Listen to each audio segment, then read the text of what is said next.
Hey, it's Layla from Empower English Tutoring. This is the final lesson on how to use parallel structure in your writing. We will talk about how to use it when you're making comparisons and when you're writing lists. Take a look at this sentence. Is it parallel? I would rather eat spaghetti than walk. It isn't parallel.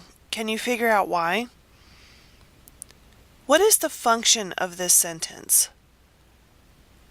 It is contrasting two activities.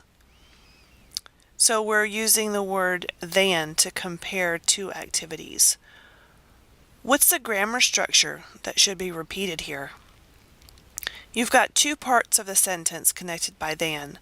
In the first part you have eat spaghetti, and in the second part, walk. You can make this parallel by repeating a verb followed by a noun in the second part of the sentence. So you have, I would rather eat spaghetti than go for a walk. How could you make this sentence parallel? Notice that it uses as to connect the two parts of the sentence. Being with your friends is not as important as to go to work.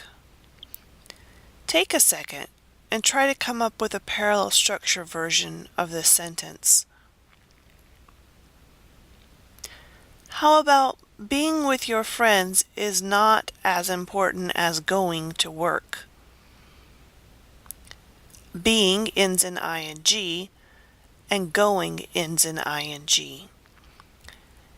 You can also use parallel structure with lists. For example, she enjoys eating dinner, going to the movies, and watch television. That doesn't sound quite right, does it? You want to repeat the ing at the end of the verbs.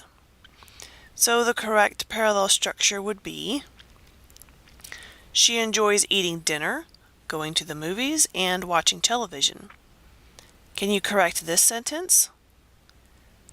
They decided to stay in for the night, and instead they called some friends over, ate dinner together, and were listening to some music. Take a second and identify what grammatical structure you should repeat. This should be, they decided to stay in for the night, and instead they called some friends over, ate dinner together, and listened to some music. Just repeating the simple past. That's it for this time. I'll see you next time. Take care. And instead, they called some friends over, ate dinner together, and listened to some music. Just repeating the simple past of each of these verbs.